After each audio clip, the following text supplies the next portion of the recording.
This is the Giraffes Don't Eat Steak podcast, a show that brings you marketing stories, tips, hints, and much more. A treat for those who want to succeed in business or marketers who just want to learn. Hello, Alex. Hello, how's it going? It is so cold again.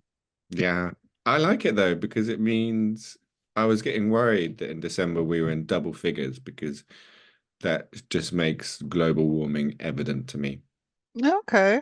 and that scares me a bit. So I was dreaming of frosty, fresh mornings like this, and we're getting it, which is good. And I was actually looking for, on the Google phone or whatever, it comes up with this time 2 years ago or something like that. And this time, is it 2 years ago? I can't remember now. Anyway, where I am, it's just completely covered in snow, and I've got photos of all of us out like in the deep snow, and that hasn't happened yet. And I want it to happen because that's the what should be happening. We should be getting snow at this time, and if we don't, it's bad. But I think next week we've got a bout of snow coming, so Looks like it, yeah. But February is usually snow, right? I think we yeah, usually get February snow. yeah, that's true.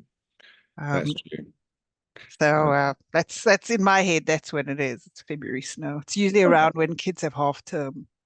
Okay, cool. Well, And I maybe I just need to be a bit more patient. don't know why that's like a connection for me. Is I remember half term with my kids walking through the snow. So Well, that's quite a big memory, isn't it? Big snow, going out and being silly in the snow with your kids. yeah, That makes sense why you remember that. and it wouldn't be when they're at school. So it must be half term. Unless you took them out of school to play in the snow. No, I never did. If any education officer is listening, I do not do that. I mean, I don't have kids, but I heard it's quite harsh now, the penalties for taking your kids Yeah, out even for a bit of school, for a holiday a few days before the term breaks or something like that. yeah. Well, I've never had the fine, but they threaten fines. So education's important. Apparently so. Right. So I wanted to share something that's happened to me over the last month, which Okay. is an irritating sales experience. Now, it's quite an interesting one because sales and marketing are usually at war, right? In my experience, Mhm. in our experience, you get, marketing's bringing rubbish leads, marketing's bringing too many leads, marketing's bringing too few leads. Do you remember we had that board up when we worked together? How days without sales moaning. Yeah. And it was never more than zero. It was Yeah. every day was some mode, right? Something was wrong with the quality of leads we were providing. Um, but from a sales, and then we moaned equally, right? We were just as moany about time to call. You're not calling Mhm. back on time. Your scripts are rubbish. You're like not listening to the client. So we gave as good as we took. But this experience, when a salesperson misses the buying signals, I just, I lose it. I, and this is, I will name because I will write to them, LinkedIn Sales Navigator. I've Mhm. used it before with companies. It's very successful. And so I want to use it. Great. So I go on their website looking for a price because it's been a while. Don't know what the price is from a company perspective. Can't find price anywhere, right? It's nowhere to be seen. Can't find price. You have to book a call with somebody. So no problem. This is end of November. I book a call for a price. Messages I get back, oh, it's Christmas now, whatever. We can only meet you in Jan. Like, wow. Okay, I actually just want a price because I want to buy. Like, I know it, I've used it, I'm in. I just need the price, right? No, no, we need to talk to you so we can give you the price. Okay, no problem. 2nd of Jan. Can we meet 9 o'clock, 2nd of Jan? You said Jan, I'm hungry, let's go. So 9 o'clock, 2nd of Jan, we have our meeting. And it's this poor little boy. Okay. And I will say, I don't blame him. This is his job. But I lost it because he starts, as they do, this. Tell me about your business. What do you do? What are your biggest problems? So I started answering like after 10 minutes, I'm like, okay, stop the bus. I, you don't need to sell to me. I'm in. I don't need the sales pitch. I'm ready. I need the price so I can pay.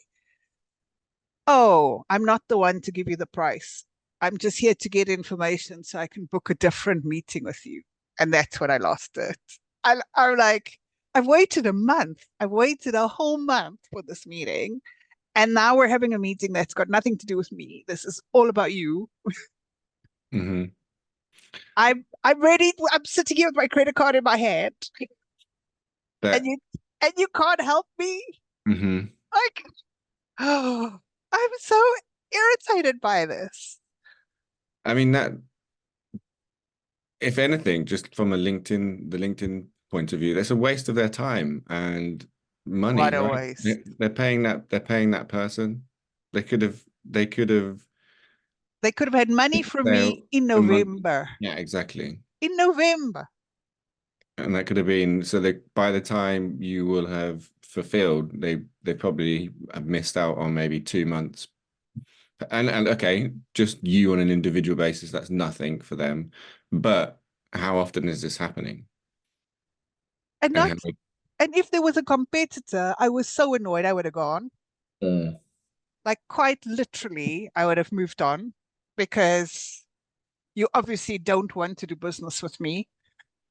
I mean, maybe a problem for some of the larger companies that have, well, they have a monopoly for the business side of social media, don't they? So, um, they really can do what they want because, like you said, if there was a competitor, you'd go, but there isn't.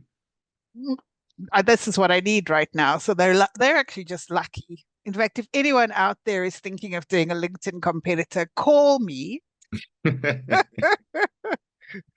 I will start moving. I mean, I'm such a fan of LinkedIn. I use it so much. I use it for my Hmm. business. I use it for all my clients. I use it everywhere I go. But this process really had me riled up. It had me Yeah. so riled up. I'm Yeah. just, what a bad process. And how many times have we been through the same? I mean, I think I've shared, I think you were with me, Alex, so that when it was a telephony system or something, I can't remember. Again, I was ready to buy. I'm like, here I am. Tell me where to put in my PIN Hmm. number. I'm ready. And Hmm. again, it was no, we need to talk first. We need to discuss things. What, like, why? If I've said yes, you're putting me off. And in fact, that guy lost the sale because I went to the next guy. Like, I was just like, I don't have time for this. Yeah. No, I that's all. am. I need to move. I need to move on, and you're wasting my time. Yeah. Do you think there will be a competitor for LinkedIn? I know we had like Google Plus, didn't we? Which I think at one point was vying for some kind of space in the business side from a social media point of view, but it didn't really kick off. So then they kind of, I think, just went towards the listings Mm, on on the search engine. But from my memory, there hasn't really has there been a startup or anything that's just tried to rival LinkedIn? not that I know of. No. Be interesting to see in the future if there is one, because there seems to be one for every other social media. But it hasn't been around that long, right? How long has LinkedIn been around? Let's have a look. I think it's probably been around longer than you think. Well, It's it's the first social media platform. I was reading that the other day. Is LinkedIn was yeah. one of the first ones, It's right? like when you watch a movie and you say, "Oh no, this is quite a new movie," and then you look at the date and it was made in 2002, and you realize 2002 is 22 years ago. Yeah, I don't know what I was researching for something, and I came up with LinkedIn. But never say never, right? I It was in think, 2003 at Fishy launched. yeah, so it's not that long ago. Everything's like 20 years. I know, but things change. Okay. It's time, guys. Let's put it out there. It's time for a competitor to LinkedIn. Come on. Somebody must be able to do It's been it. out there more than half my life. There we go. Okay. That's a long time. Yeah, I see it's only a small piece of mine, so I'm good. But yeah, I think there should be a rival. Why Okay, not? it's time, guys. It's time. let's put those feelers out there if anyone who wants to start that. And you got two sign up potential sign uppies already. Just Yeah, don't there we don't go. take too long to put And us through the sales cycle. yes, just We're take our ready. money. Don't try and sell. Just we've said yes already. Don't try and unsell us, right? Yeah. But Just going back to that theme, I've had this same recently. And we always receive cold emails all the time, and yeah, most of the time we always ignore them. But I've had a couple where the reason why people do cold emails, I guess, is because one in every thousand they strike lucky, right? And I got a couple of emails which resonated with me because there was a couple of services I was looking for. The first one I replied to, I got a um rejection, like a bounce back from their email address. Like it was, ouch, yeah. So I was like, okay, terrible. And then the second one, I just didn't get a response. ouch. Yeah. These were just two completely separate businesses. Well, I wouldn't chase them, but You won't tell. like that they've completely lost out, and that business, if I remember it, will never. Marketing spend, like if you're not closing the sale, you're just wasting everything. I actually had this conversation yesterday on networking, and I know it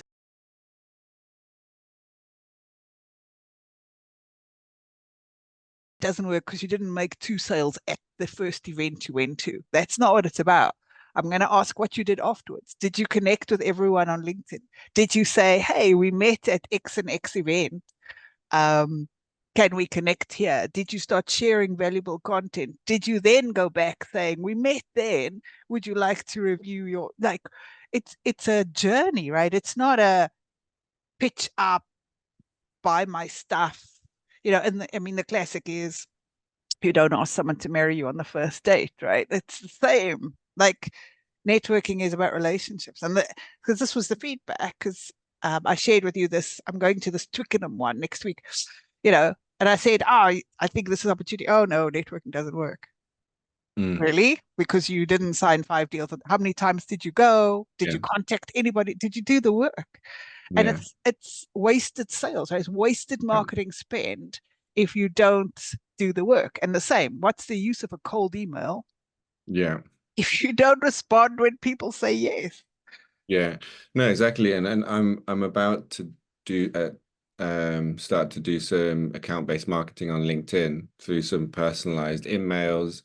Um, and I'm gonna spend a hell of a lot of time really thinking through the processes, the responses, the Yeah. triggers, the trees, and then just to make sure it's A, feels natural, B, there aren't any dead ends. Like dead end is the worst thing you can do. I mean, of course, there will be a dead end eventually if you've tried, so many different times to re-engage with the person and that contact is dead.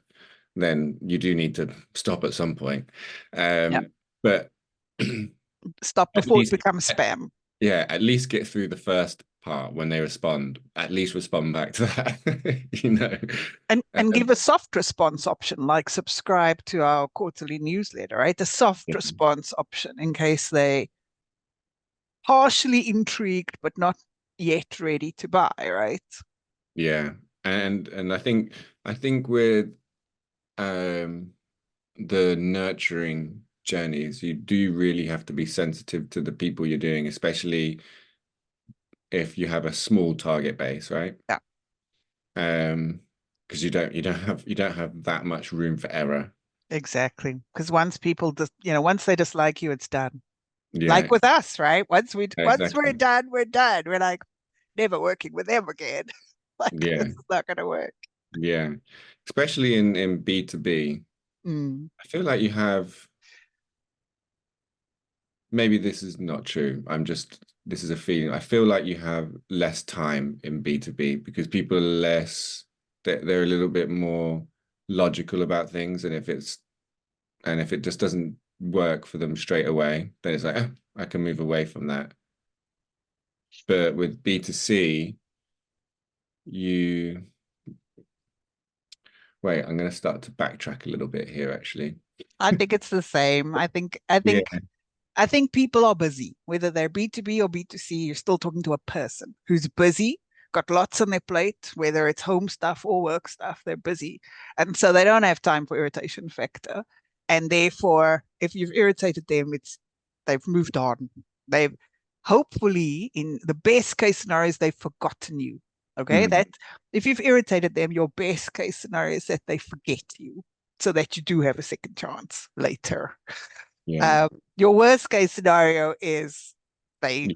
despise you and will Yeah. then, like us, go and talk about things on podcasts and LinkedIn and Facebook and tell everybody how bad the experience was, right? That's Yeah. your worst case scenario.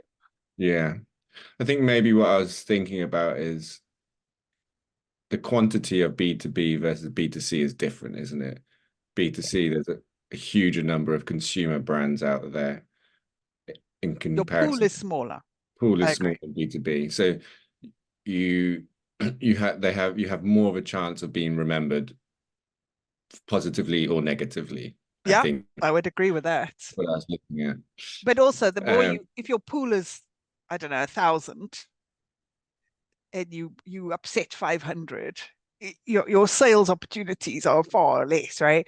Whereas B2C, if your pools are usually at millions or 100,000s or like this big pool, so you can yeah, exactly. again, I suppose it's all marketing, right? It depends. If you have a niche B2C product that Mm. is a small pool, you have the same problem. So it's all about the size of No, your pool. no, you're right. Yeah. Either way, Don't do don't do it. it. Don't do it. Yeah. Don't do it. Please don't do it. Not to us, not to anybody. Close the loop, respond on sales. And I know I had to get back to someone yesterday because they contacted me over Christmas and I was just busy and then I went out of my brain and I didn't get back, but I went back yesterday. Oh, I apologize. I'm so sorry. Happy to pick it up. So, it does happen, but then do what I do. Apologize, say sorry, Yeah. pick it up, right? Yeah. Um, so you I, can, and we're not saying you can never make a mistake, but don't leave someone hanging. That's just hard. And mm, definitely, if they want to buy, take their money, please. yeah. And I think if you're working on an automation, for example, because I mean that's where a lot of the stuff we're doing, right? It's automation based.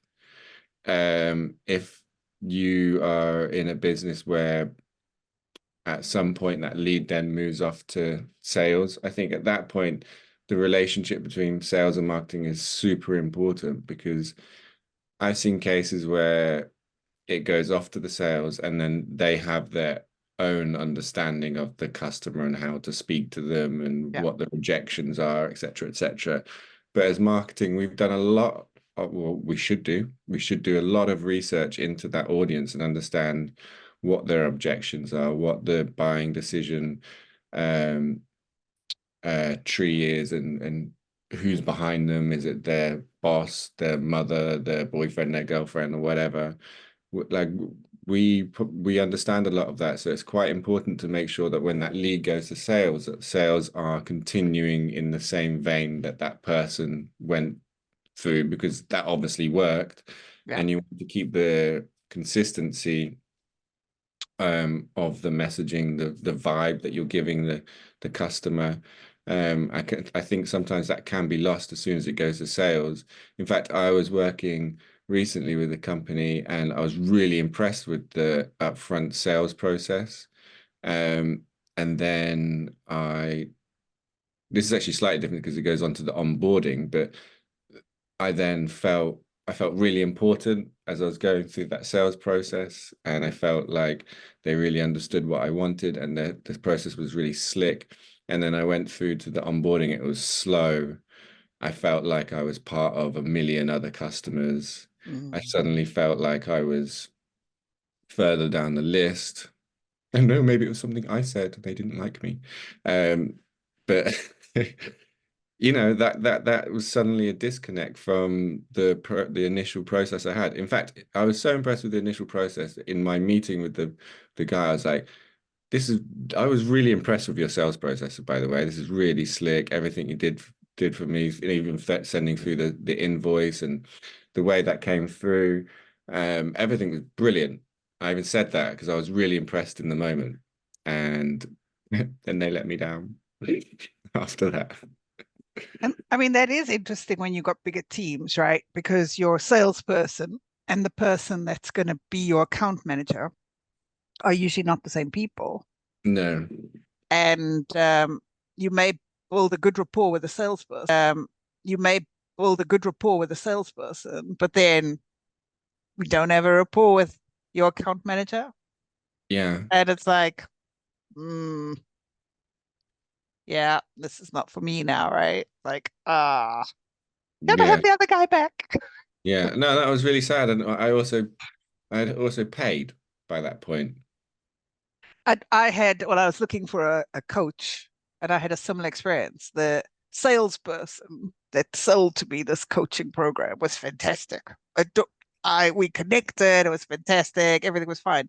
But I said, I'm not sure about this because then the person you're going to hand me over to, I'm not going to have the same experience. Like, and this is important to me, right? I know I've had horrible experiences with coaches in the past, so I know I didn't make the mistake. Thank goodness. Like I don't want to get to this that I've paid money and then the person I'm palmed off to, because that's what it feels like. It feels like you palmed off to Yeah, someone, that right? I hate that feeling. I hate that feeling. It's like, They've got your money now, so now yeah, I've got you could everything go I into the want from you drinks. and then move on. You know, we, like you said, us also, it doesn't matter if it's B2B, B2C, we're all humans at the end of the day. And we Want all to have, feel special. and some of us are sensitive. I'm pointing at myself. And when I get palmed off, I feel like, even though it's a business transaction, I'm like, did I say something that you didn't like? You know? And that's not a nice way to make your customer feel. Well, I think we need to get our superstar salesperson onto this podcast the next time to tell us how to do it properly. What do you think? I think that's a good idea. Let's because we know all the bad examples, but we have had good examples, and most of them have come from Mikkel, right? So I think we need to get Mikkel on Yeah, and he can tell and us his how side to of do the it properly. story. And he can tell us his side of the story as well. Yeah, Yeah. I think let's do that, Alex. Let's get him on and get the other side. Okay, that sounds good to me. I think that's a fair trial of marketing and sales. Brilliant. I will set it up. Okay, cool. See you soon. Well, until then, ciao. Bye. That wraps up this episode of Giraffes Don't Eat Steak. Thanks for joining us. I hope you found value in our discussion and got some new ideas to apply to your own business. Tune in next week for another round of marketing insights and inspiration. If you enjoyed this episode, please leave us a review and subscribe on Apple Podcasts, Spotify, or wherever you listen to podcasts. We appreciate you listening. Catch you next time on Giraffes Don't Eat Steak.